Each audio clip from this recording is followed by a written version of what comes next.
Hello प्यारे दोस्तों, कैसे हैं आप सब। आई होप आप सब मस्त होंगे। तो दोस्तों आप देख रहे होंगे कि आज हमारा बड़े दिनों के बाद लेक्चर आ रहा है। तो मैंने एक वीडियो करके बताया था कि क्या कारण है मैं वीडियो नहीं बना पा रहा हूं। तो दोस्तों आप उस वीडियो को ज़रूर देखे होंगे।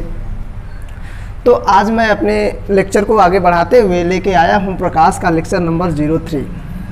इसके पहले दोस्तों मैंने 2 वीडियो आपको बता दिया था जिसमें मैंने आपको प्रकाश से रिलेटेड बेसिक चीज़ें बताया था। यदि दोस्तों आप उसको पढ़ लेते हैं तो आपको प्रकाश में कहीं भी दिक्कत नहीं होने वाली है, और आप नहीं भी पढ़े होंगे तो कोई दिक्कत नहीं है। इस वीडियो को शुरू से अंत तक देखिएगा, आपको पूरी तरीके से समझ में आने वाला है।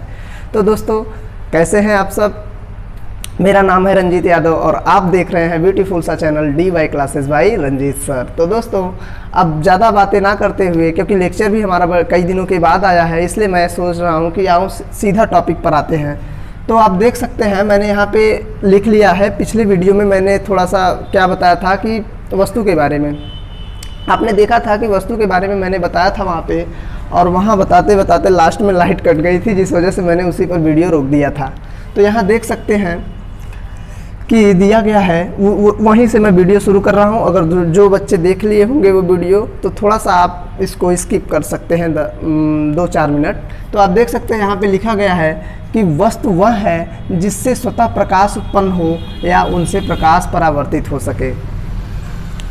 ये क्या है दोस्तों, यदि आप इसको डीपली समझना चाहते हैं तो सिंपल सी आप बात देखिए कि क्या है। आप देख रहे होंगे अपने अगल बगल चारों तरफ, जैसे मैं यहाँ लाइट लगाया हूँ, या आप सूर्य को डेली देखते हैं तो वहाँ देख रहे होंगे कि वस्तु वह है जिससे स्वतः प्रकाश उत्पन्न हो।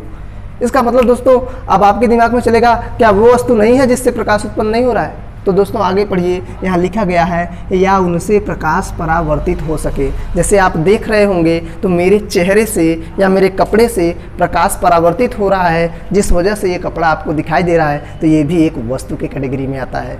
आई होप आप सबको ये समझ में आ रहा होगा, तो मैं ज़्यादा इस पर समय नहीं बिताऊंगा। आप देख सकते हैं इसी डेफिनेशन के आधार पर मैंने वस्तु को 2 प्रकार में बांट दिया। यहाँ देखा गया है कि वस्तु 2 प्रकार की हुआ, एक प्रदीप्त एक अदीप्त।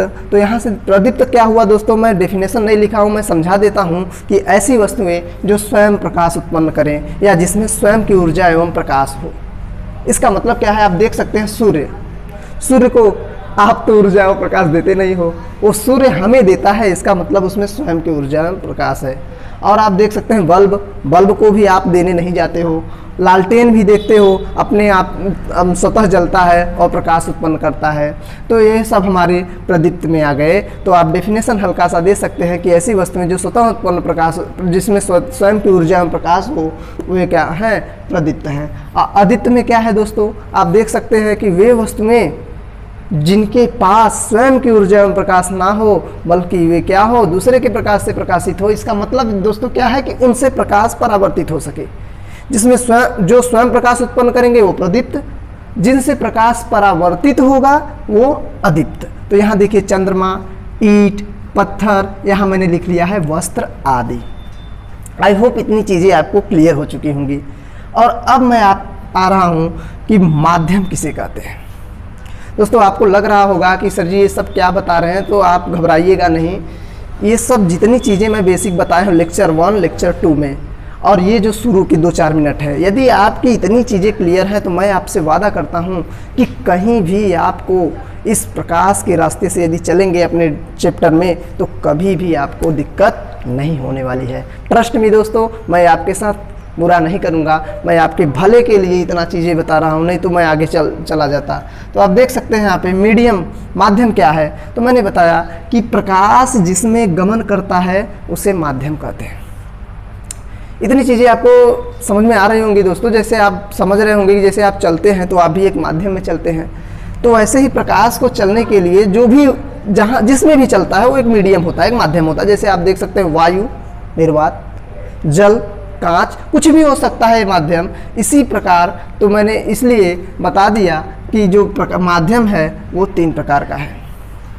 अब वो कौन कौन सा है, तो दोस्तों यहाँ लिखा है पारदर्शी माध्यम, अपारदर्शी माध्यम और पारभासज। अब दोस्तों आपको नाम से ही पता चल रहा होगा, पारदर्शी मतलब जिसके आर पार देखा जा सके। इसका मतलब प्रकाश क्या करेगा दोस्तों, एक माध्यम से दूसरे माध्यम में पार कर जाएगा।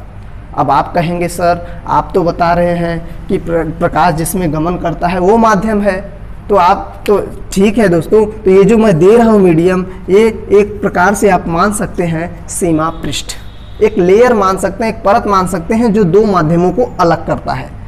जब ये पारदर्शी होने का मतलब दोस्तों ये है कि जब प्रकाश आएगी तो वो इस सीमा पृष्ठ को, ये पारदर्शी मीडियम है, इसको क्या करेगा, वो पार कर जाएगा, इसका मतलब ये है। तो आप केवल इतना जानिए कि जिससे प्रकाश एक माध्यम से दूसरे माध्यम में पार चला जाए उसको कहते हैं पारदर्शी। और दोस्तों अपारदर्शी का मतलब ये है कि प्रकाश एक माध्यम से दूसरे माध्यम में न जाए, बल्कि वो क्या हो जाए, वो उसी माध्यम में परावर्तित हो जाए। अभी आप सारी चीज़ें आगे देखेंगे। और दूसरा क्या है दोस्तों, पारभासज। यह पारभासज का मतलब यह है दोस्तों कि प्रकाश एक माध्यम से दूसरे माध्यम में जाए तो लेकिन आंशिक रूप से, मतलब कि थोड़ा सा भाग ही दूसरे माध्यम में प्रवेश कर पाए। तो आप देख सकते हैं कि प्रकाश को हम मतलब माध्यम को हम लोग 3 भागों में डिवाइड कर लिए, एक पारदर्शी, अपारदर्शी, पारभासज। बस आपको मीडियम का डेफिनेशन याद रखना है, ये है क्या, ये कितने प्रकार का है, बस इतना। अगर आप इतनी चीज़ों को क्लियर रखते हैं तो अब हमारा है नेक्स्ट टॉपिक, प्रकाश का परावर्तन। तो दोस्तों यहाँ से हमारा शुरू होता है सिलेबस जो आपके एनसीईआरटी से शुरू हुआ है। तो आप इसका स्क्रीनशॉट लीजिए और जितनी भी पीछे की चीज़ें हैं और आप उनको रिपीट करके दोहरा लीजिएगा, तब जाके आपको प्रकाश का परावर्तन बहुत ही आसानी से आने वाला है। तो चलिए इसका स्क्रीनशॉट लीजिए। अब मैं ले चलता हूँ आपको प्रकाश के परावर्तन पर। तो दोस्तों आई होप आपने पिछले इसका स्क्रीनशॉट ले लिया होगा। अब मैं आपको ले आया हूँ प्रकाश का परावर्तन। तो आप देख सकते हैं बहुत ही खूबसूरत टॉपिक है और एनसीईआरटी यहीं से शुरू किया गया है। तो यहाँ पे हम देख सकते हैं कि प्रकाश किरण का किसी चिकने समतल अपारदर्शी तल से टकराकर उसी माध्यम में वापस लौट जाने की घटना को प्रकाश का परावर्तन कहते हैं। तो दोस्तों आपको ये समझ में आ रहा होगा कि मैंने क्या कहा है। ध्यान से देखिएगा कि परावर्तन की घटना होने के लिए क्या क्या शर्तें दिया गया है। यहाँ पे कह रहा है चिकना, समतल और अपारदर्शी तल होता है। अपारदर्शी तल अभी मैंने पिछले मतलब कि बताया पिछले टॉपिक में। तो आप देख सकते हैं वहाँ पे मैंने बताया था पारदर्शी, अपारदर्शी और पारभासज। तो वहाँ जो हम लोग एक परत ले रहे थे वहाँ पे क्या था, वो अपारदर्शी होना चाहिए, तभी परावर्तन की घटना घटेगी। अन्यथा क्या होगा दोस्तों, प्रकाश दूसरे माध्यम में प्रवेश कर जाएगा। तो इसके लिए हमें अपारदर्शी तल लेना अनिवार्य होगा। तो यहाँ पे मैंने बताया, साफ साफ डेफिनेशन लिखा है, मैं एक बार फिर से रिपीट कर देता हूँ दोस्तों कि प्रकाश किरण का किसी चिकने समतल अपारदर्शी तल से टकराकर उसी माध्यम में वापस लौट जाने की घटना को प्रकाश का परावर्तन कहते हैं। तो दोस्तों आप देख सकते हैं यहाँ मैंने लिख लिया है, यहाँ माध्यम 1 है, माध्यम 1 ऊपर वाला, और नीचे दोस्तों माध्यम 2 है, माध्यम 2। अब यहाँ देख सकते हैं ये है हमारा अपारदर्शी तल। तो दोस्तों यहाँ पे इस फिगर को देखकर मैं परावर्तन से रिलेटेड कुछ परिभाषाएं देना चाहता हूँ। आप ध्यान से सुनिएगा, केवल आपको जानना है उनके बारे में। यहाँ देख सकते हैं मैंने लिखा है OA आपतित किरण है।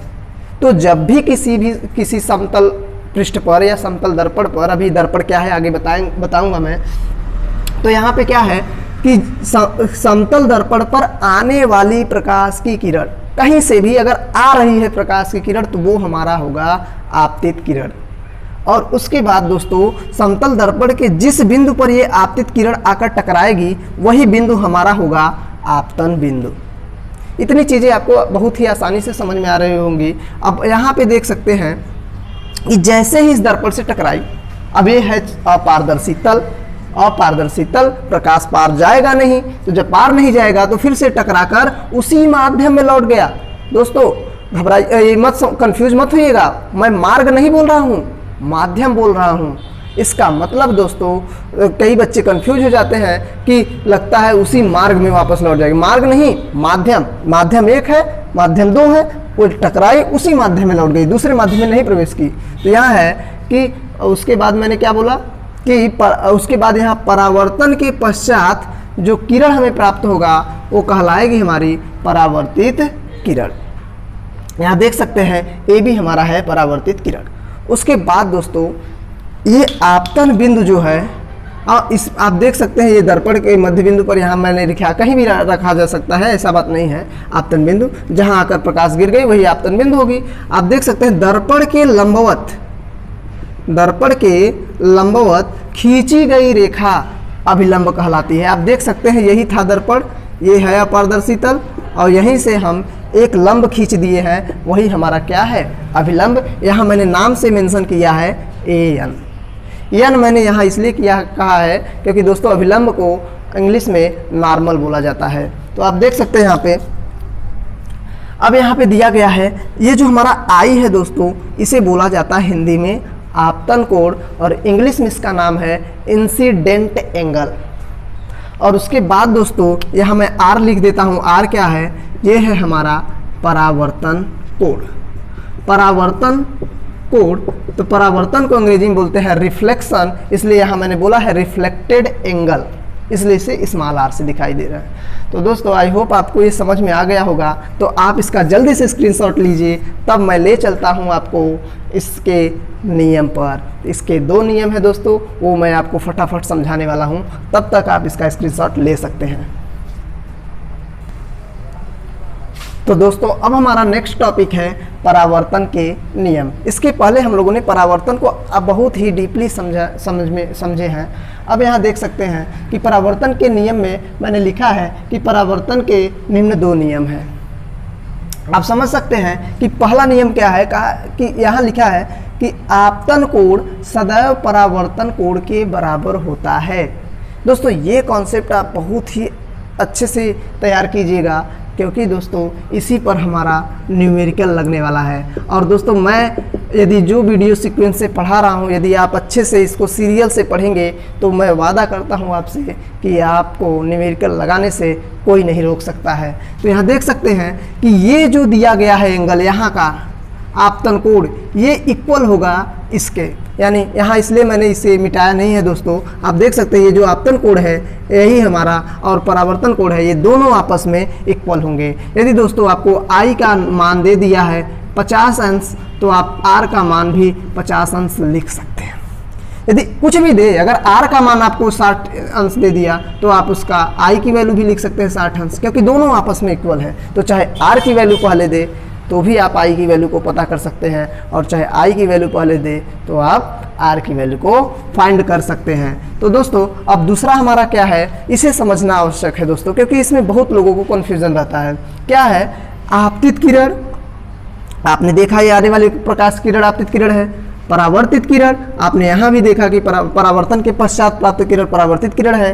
तो आपतित किरण, परावर्तित किरण तथा आपतन बिंदु पर अभिलंब, तीनों यहाँ आप क्या कहेंगे दोस्तों, तीनों एक ही तल में होते हैं। अब तल की बात जब आती है दोस्तों तो बच्चों को कन्फ्यूजन आना शुरू हो जाता है। तो कन्फ्यूज नहीं होना है दोस्तों।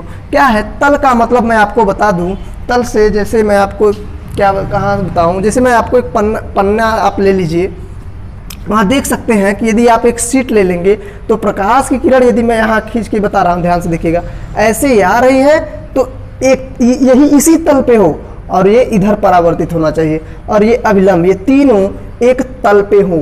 ऐसा नहीं है कि प्रकाश आए इस पर, प्रकाश आए इस पर और भाग जाए इधर से, उसी तल पे होने चाहिए। ऐसे आई तो जिस तल पे आ रही है उसी तल पे हो, और अभिलंब भी उसी तल पर, तीनों एक ही प्लेन पे हो। इसका मतलब ये है दोस्तों, ऐसा कभी नहीं होगा कि प्रकाश आए यहाँ पे और आते ही यहाँ से टकराते ही वापस भाग जाए इधर से नहीं जाएगी दोस्तों, वो सीधा, मतलब तल का मतलब दोस्तों एक बात मैं आपको बात बता दूं कि जो तल होता है वो 2 अक्षों से मिलकर बना होता है, एक एक्स अक्ष का तल और एक वाई अक्ष का तल। आप समझ सकते हैं कि ये यदि इसमें है तो इसमें ही परावर्तित हो। समझ में आया ना दोस्तों? अगर यहाँ से परावर्तित हो रहा है तो यहाँ पे आप समझ सकते हैं कि तल ही है एक प्रकार का।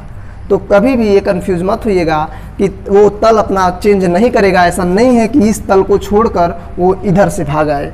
तो केवल आपको ये समझना है कि आपतित किरण, परावर्तित किरण तथा आपतन बिंदु पर खींचा गया अभिलंब या अभिलंब तीनों एक ही तल में होते हैं। एक ही तल का ये मतलब है दोस्तों कि प्रकाश, यहाँ आप देख सकते हैं, मैं बार बार इसलिए फोकस कर रहा हूँ दोस्तों कि आप घबराइएगा नहीं। तल यहाँ और यहाँ, इसकी बात हो रही है। तो आई होप आपको इतनी चीज़ें समझ में आ गई होंगी। तो आप इसका स्क्रीनशॉट लीजिए, तब मैं आपको ले चलता हूँ नेक्स्ट टॉपिक पर। तो दोस्तों अब हमारा नेक्स्ट टॉपिक है प्रतिबिंब।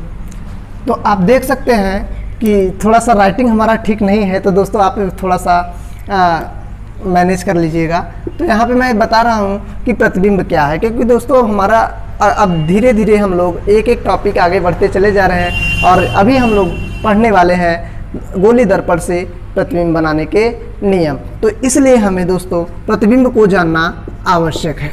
तो अब प्रतिबिंब क्या है? अभी तक हम लोगों ने जाना कि जो वस्तु है वो क्या होता है दोस्तों, उसके अंदर से स्वतः प्रकाश निकलता है, प्रकाश को परावर्तित करता है।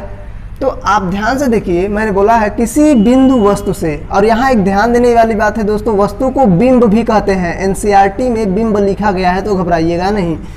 करा किसी बिंदु वस्तु से चलने वाली 2 या 2 से अधिक प्रकाश की किरणें।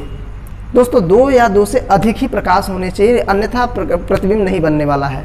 एक किरण से प्रतिबिंब नहीं बनेगा। तो यहाँ देखिए 2 या 2 से अधिक प्रकाश की किरणें परावर्तन या अपवर्तन के पश्चात जिस बिंदु पर मिलती हैं, नोट दिस पॉइंट दोस्तों, मैं यहाँ ध्यान देने की बात है दोस्तों, जहाँ मैं बोल रहा हूँ जिस बिंदु पर मिलती है या मिलती प्रतीत होती हैं, मिलती हुई प्रतीत होती हैं, उसे उस बिंदु वस्तु का प्रतिबिंब कहते हैं। वहाँ मैंने दोस्तों ध्यान देने के लिए इसलिए कहा था कि यहाँ मैं बताने वाला हूँ प्रतिबिंब के प्रकार। तो प्रतिबिंब 2 प्रकार का होगा, एक वास्तविक और एक आभासी, जिसको आप अवास्तविक बोल सकते हो। तो अगर 2 या 2 से अधिक प्रकाश की किरणें परावर्तन के पश्चात वास्तव में मिलेंगी, वास्तव में एक दूसरे से मिलेंगी, तो जिस बिंदु पर मिलेंगी वहाँ वास्तविक प्रतिबिंब बनेगा। यहाँ मैं डेफिनेशन नहीं लिखना चाहता क्योंकि बड़ा हो जाएगा, मैं समझा दे रहा हूँ। तो आप कैसे देंगे कि किसी बिंदु वस्तु चलने वाली 2 या 2 से अधिक प्रकाश की किरणें परावर्तन या अपवर्तन के पश्चात जिस बिंदु पर मिलती हैं उसे वास्तविक प्रतिबिंब कहते हैं। जिस बिंदु पर मिलती हुई प्रतीत होती हैं उसे आभासी प्रतिबिंब कहते हैं। तो यहाँ की चीज़ें दोस्तों आप यहाँ से नकल कीजिए, यहाँ पे अकल लगाइए, वहाँ से नकल कीजिए, यहाँ पे अकल लगाइए और आसानी से वास्तविक और आभासी प्रतिबिंब का डेफिनेशन तैयार कर लीजिए। तो यहाँ देख सकते हैं मैंने 2 चीज़ें बहुत ही इंपॉर्टेंट लिखा है इसके बारे में। यदि आप इन सबको याद रखते हैं तो आपको क्वेश्चन आसानी से समझ में आएगा। यहाँ देख सकते हैं कहा गया है कि जो वास्तविक प्रतिबिंब है यह सदैव उल्टा बनता है। दोस्तों याद रखिएगा, वास्तविक प्रतिबिंब हमेशा उल्टा बनेगा। और उसके बाद दोस्तों इसे पर्दे पर देखा जा सकता है। कभी यदि बहुविकल्पी क्वेश्चन बन गया कि क्या वास्तविक प्रतिबिंब को पर्दे पर देखा जा सकता है, तो आपका जवाब होगा हाँ। उसके बाद दोस्तों आभासी प्रतिबिंब, तो आभासी नाम ही सजेस्ट कर रहा है, ध्यान से सुनिए, आभासी, लास्ट में सी आया, इसका मतलब यह सदैव दोस्तों कैसा बनेगा, सीधा बनेगा। यहाँ देख सकते हैं यह सदैव सीधा बनता है। और उसके बाद दोस्तों इसे पर्दे पर प्राप्त नहीं किया जा सकता। काल्पनिक चीज़ों को कहाँ से आप प्राप्त कर पाओगे? परछाई को आप पकड़ सकते हो, जिस प्रकार परछाई को नहीं पकड़ सकते उसी प्रकार आभासी प्रतिबिंब को भी हम पर्दे पर नहीं पकड़ पाते हैं, नहीं देख पाते हैं। आई होप इतनी चीज़ें आपको क्लियर होंगी। तो दोस्तों आप इसका स्क्रीनशॉट लीजिए, क्योंकि दोस्तों वीडियो ज़्यादा लंबा होता चला जा रहा है। मैं सोचता हूँ कि आपको कम टाइम में ज़्यादा चीज़ें देने का प्रयास करूँ। तो आप इसका स्क्रीनशॉट लीजिए और मैं ले चलता हूँ आपको अगले टॉपिक पर। तो दोस्तों अब आप देख सकते हैं कि हमारा नेक्स्ट टॉपिक है दर्पण, जिसे आप लोग इंग्लिश में मिरर कहते हैं। तो दोस्तों दर्पण से ही हम लोगों ने देखा कि परावर्तन की घटना घट रही थी। तो यहाँ पे मैंने लिखा है कि प्रकाश के परावर्तन पर आधारित वह युक्ति जो अपने ऊपर पड़ने वाले संपूर्ण प्रकाश को 2 बार हो गया है दोस्तों, तो घबराइएगा नहीं, प्रकाश को परावर्तित कर दे, उसे दर्पण कहते हैं। दोस्तों ये बहुत ही सॉलिड डेफिनेशन है। यदि आप इसको याद रख पाते हैं तो आप बहुत ही अच्छा कर पाओगे। तो यहाँ देख सकते हैं कि प्रकाश के परावर्तन पर आधारित वह युक्ति जो अपने ऊपर पड़ने वाले संपूर्ण प्रकाश को परावर्तित कर दे, उसे दर्पण कहते हैं। तो दोस्तों यहाँ देखा गया कि दर्पण हमारा 2 प्रकार का है। कौन सा का? तो यहाँ दिया गया है समतल दर्पण और गोली दर्पण। और मैं यहाँ थोड़ा सा दोस्तों और डिफाइन करना चाहता हूँ कि दोस्तों आप देख सकते हैं कि यदि सिंपल सा, कई बच्चों से मैंने पूछा तो उसने बोला कि जिसमें हम अपना प्रतिबिंब देख लें वो हमारा दर्पण है, चेहरा देख लें। तो दोस्तों हम लोग जल में भी अपना परछाई देख लेते हैं, और दोस्तों हम लोग अपना प्रतिबिंब खाना खाने वाली थाली जो होता है उसमें भी देख सकते हैं। तो क्या वो सब दर्पण है? नहीं, वो दर्पण नहीं है, क्योंकि वो संपूर्ण प्रकाश को परावर्तित नहीं कर पाएंगी। दोस्तों ऐसा दुनिया में ऐसी कोई चीज़ें नहीं है जो पूरी तरह से परावर्तित कर दे, लेकिन दर्पण को उतना मान लिया गया है कि दर्पण अधिकांश प्रकाश को तो कर देता है, लगभग 0.001 प्रकाश अवशोषित करता है, लेकिन उतना फर्क नहीं पड़ता इस पर। तो सीधा बात, दर्पण क्या करता है? अपने ऊपर पड़ने वाले संपूर्ण प्रकाश को परावर्तित कर देता है। यहाँ पे हम लोगों ने देखा दर्पण दो प्रकार का है, एक समतल दर्पण और एक गोली दर्पण। तो दोस्तों समतल दर्पण क्या है? वह दर्पण जिसका परावर्तक तल समतल हो, क्योंकि हम लोग देख रहे हैं कि प्रकाश के परावर्तन पर आधारित ही युक्ति है जो दर्पण कहलाता है। तो समतल दर्पण क्या होगा? ऐसा दर्पण जिसका परावर्तक तल समतल हो वो कहलाएगा हमारा समतल दर्पण। तो यहाँ लिखा गया है समतल दर्पण से बने प्रतिबिंब के गुण। दोस्तों कहीं ना कहीं समतल दर्पण के से बने प्रतिबिंब के गुण या समतल दर्पण के गुण से रिलेटेड एक दो क्वेश्चन पूछ लिया जाता है, और यदि आप उन सब चीज़ों को नहीं याद रख पाओगे तो आपका 1 मार्क्स कट सकता है। तो देख सकते हैं यहाँ क्या लिखा गया है कि समतल दर्पण द्वारा बने किसी वस्तु का प्रतिबिंब सदैव आभासी, अब आभासी है यहाँ का सी तो सीधा बनेगा और तथा वस्तु के बराबर बनता है। आपसे क्वेश्चन बन सकता है किस दर्पण के द्वारा, क्योंकि अभी आगे गोली दर्पण है। गोली दर्पण में 2 प्रकार है, एक अवतल एक उत्तल। इस प्रकार 3-4 ठो दर्पण हो जाते हैं। तो वहाँ एक क्वेश्चन बन जाता है कि किस दर्पण के द्वारा बना प्रतिबिंब सदैव आभासी, सीधा और वस्तु के बराबर होता है? तो आपका जवाब होगा समतल दर्पण। यहाँ मैंने लिखा है समतल दर्पण से प्रतिबिंब उतनी ही दूरी पर बनता है जितना कि वस्तु दर्पण से हो।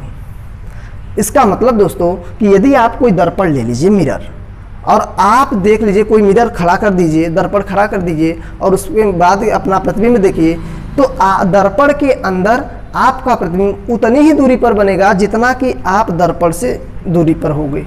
इसका मतलब यदि यहाँ पे मिरर रखा गया है दोस्तों और यहाँ पे आप खड़े हैं, कहेंगे ये मैं नहीं हूँ सर, चलिए मैं हूँ, तो दोस्तों इस दर्पण के अंदर प्रतिबिंब भी उतनी ही दूरी पर बनेगा जितना कि आप हो। अगर आप 5 मीटर की दूरी पर हो तो दर्पण के अंदर भी प्रतिबिंब हमारा 5 मीटर की ही दूरी पर बनेगा। यहाँ मैंने लिखा है।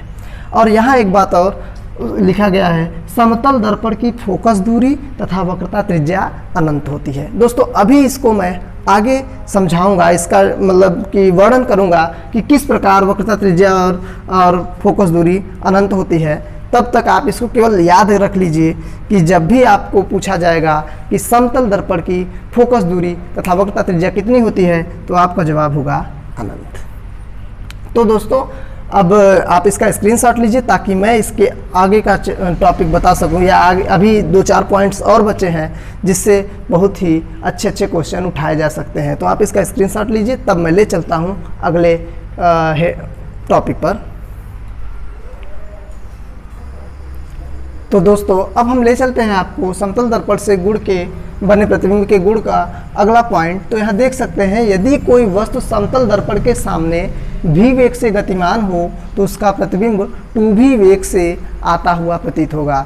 यानी दोस्तों यदि आप समतल दर्पण की ओर यदि आप, मैं बता दूं कि 5 मीटर पर सेकेंड के वेग से आप बढ़ रहे हैं उसकी ओर, ये है आपका v, तो आपका प्रतिबिंब जो होगा दुगनी वेग से आता हुआ दिखाई देगा, यानी 2 गुणे 5 यानी आप 10 मीटर पर सेकेंड के वेग से अपने प्रतिबिंब को अपनी ओर आता हुआ देखेंगे। तो दोस्तों ये बहुत ही इंटरेस्टेड पॉइंट है, यदि आप इसको याद रखते हैं तो आप 1 नंबर के क्वेश्चन को आसानी से सॉल्व कर पाओगे। यहाँ देख सकते हैं यदि कोई व्यक्ति समतल दर्पण में अपना पूरा प्रतिबिंब देखना चाहे तो दर्पण की लंबाई व्यक्ति की लंबाई का आधा होना चाहिए। इसका मतलब दोस्तों यदि मैं मान लूँ कि मेरी लंबाई 5 फीट की है ना, तो मुझे अगर अपने दर्पण में पूरा प्रतिबिंब देखना है तो दर्पण को मेरी लंबाई का आधा यानी 2.5 फीट का होना चाहिए। आप सिंपल सा बात है, ये समझ रहे होंगे। यहाँ दिया गया है दोस्तों समतल दर्पण में पार्श्व परावर्तन होता है। इसका मतलब क्या है दोस्तों? इसका मतलब ये है दोस्तों कि यदि आप समतल दर्पण के सामने किसी भी वस्तु को लाएंगे तो उसका ठीक उल्टा, मतलब कि उसका ठीक विपरीत, मतलब कि आप पार्श्व, मतलब जैसे आप मैं कैसे समझाऊं, जैसे आपको देख रहे होंगे कि जैसे ये बी है, आप अक्षरों पर लगाकर आसानी से देख सकते हैं। जैसे इसे दर्पण के सामने ले जाएंगे इसका प्रतिबिंब इस प्रकार दिखाई देगा। दोस्तों यही कारण है, आपने देखा होगा एम्बुलेंस पर सामने जो होता है, एम्बुलेंस जो वर्ड होता है वो उल्टा लिखा हुआ होता है, ताकि जैसे ही वो कोई व्यक्ति, वाहन चलाने वाला व्यक्ति हो, अगर उसके पीछे देखने वाले मिरर में क्या हो, एम्बुलेंस दिखाई दे उल्टा लिखा हुआ, तो सीधा बना दे। ये है, ये ऐसा भी रहेगा तो इस प्रकार का बन जाएगा। यदि ये ऐसा रहेगा तो उसमें ऐसा बन जाएगा। इसका मतलब दोस्तों कुल मिला जुलाकर पार्श्व परावर्तन का मतलब ये है कि यदि उल्टा है तो सीधा बना देता है, सीधा है तो उल्टा। जैसे आप कभी भी समतल दर्पण में अपने दाहिने हाथ को मिलाते हुए देखिए तो वो आपका प्रतिबिंब आपको बायां हाथ मिलाता हुआ प्रतीत होगा। आप देख सकते हैं, कभी अप्लाई कीजिएगा उस पर तो समझ में आ जाएगा। इसका मतलब समतल दर्पण में पार्श्व परावर्तन होता है। और उसके बाद यहाँ दिया गया है, यदि दो समतल दर्पणों के बीच झुकाव कोण थीटा हो तो उनके बीच प्रतिबिंबों की संख्या। तो इसका मतलब क्या है दोस्तों? इसका मतलब हम दो ठो मिरर लेंगे और उन्हें एक दूसरे से कुछ कोण पर झुका के रखेंगे, तो आपको वहाँ डिसाइड करना होगा कि इनके बीच कितना प्रतिबिंब बनेगा। प्रतिबिंबों की संख्या आपको फाइंड करना होगा। आप कभी भी सैलून में गए होंगे तो आपने देखा होगा, जो नाई बार बनाता है उसमें क्या होता है कि वो दो दर्पणों को थोड़ा एंगल पे झुका कर रखता है, तो उसमें आपके कई सारे प्रतिबिंब दिखाई देते हैं। तो अगर आप उसमें आप प्रतिबिंब देख सकते हैं तो आप ये भी पता कर सकते हैं कि वे दोनों कितने कोण पर झुके हुए हैं। तो दोस्तों यहाँ मैंने लिखा है n क्या है, प्रतिबिंबों की संख्या 360/θ-1। दोस्तों यहाँ एक लॉजिक है, यदि आप उसको याद रख पाते हो तो आप इससे रिलेटेड क्वेश्चन को करने में मतलब आसानी से कर सकते हैं। यहाँ दिया है मैंने, यदि 360/θ सम हो तभी ये करना है। यदि 360/θ विषम आ जाए तो ये माइनस लगाने की ज़रूरत नहीं होगी, लेकिन अभी के लिए जो मैंने कंडीशन लिखा है ये आप देख सकते हैं। जैसे मैं आपको एक बात कहूँ कि दो दर्पणों के बीच, यहाँ मैं अब मिटा रहा हूँ, आप इसका स्क्रीनशॉट ले सकते हैं, तो मैं एक क्वेश्चन के थ्रू आपको समझा देता हूँ। आई होप आपने इसका स्क्रीनशॉट ले लिया होगा। तो मैं इसे आप एक क्वेश्चन के थ्रू समझा रहा हूँ कि दो समतल दर्पण हैं, एक ये है दर्पण और एक ये है। इन दोनों के जो बीच है का कोण है वो 90 अंश है। अब यदि बोला जाए कि यदि कोई व्यक्ति खड़ा है तो इसका कितना प्रतिबिंब बने, मतलब कि प्रतिबिंबों की संख्या ज्ञात कीजिए। तो आप देख सकते हैं कि थीटा की वैल्यू कितना है, 90 अंश। और अभी हमें n की वैल्यू फाइंड करना है। फार्मूला हमें पता है 360/θ। जैसे मैं अभी बात कर रहा हूँ, ध्यान से देखिए, अगर हम 360/θ की जगह पे 90 रखेंगे तो काटेंगे कितना आएगा, 4। यहाँ मैंने बोला 360/θ यदि सम हो तो हमें क्या, कौन सा फार्मूला यूज करना है, -1 वाला। तो यानी हम -1 करके कितना आंसर लाएंगे, 3 लाएंगे। इसका मतलब दोस्तों, तो पहले से ही मैंने यहाँ 1 कर दिया था, क्योंकि हमें पता था कि दोस्तों कि क्या होता है कि प्रतिबिंब हमेशा विषम आना चाहिए। अभी के लिए जो आपके सिलेबस में है प्रतिबिंब विषम हो, तो जब भी 360/θ सम आए उसमें से आप -1 कर दीजिएगा। तो यहाँ आपको याद क्या रखने की जरूरत है, n बराबर 360/θ वाले फार्मूला को में रख कर आप क्वेश्चन को सॉल्व करेंगे। यदि सम आया तो 1 माइनस कर देंगे, विषम आ गया तो कुछ नहीं करना है। क्या करना है, कुछ नहीं करना है। इसका मतलब दोस्तों, यदि यही थीटा की वैल्यू यदि 120 दे दिया जाए तो आप देख सकते हैं कि तो फार्मूला क्या होगा, n बराबर 360/θ। तो क्या हो जाएगा दोस्तों, 360/120, 0 से 0 3 आ गया। यानी n की वैल्यू ऑलरेडी विषम है तो हमें 1 घटाने की ज़रूरत नहीं है। तो मैं आपको एक क्वेश्चन देता हूँ, बाकी के क्वेश्चन दोस्तों अगले वीडियो में करवाऊंगा, क्योंकि वीडियो बहुत ज़्यादा बड़ा हो गया है। तो एक क्वेश्चन दे रहा हूँ, आप करिएगा, उसके बाद दोस्तों कमेंट में उसका आंसर मुझे ज़रूर दीजिएगा। क्वेश्चन है दोस्तों, यदि दो दर्पणों के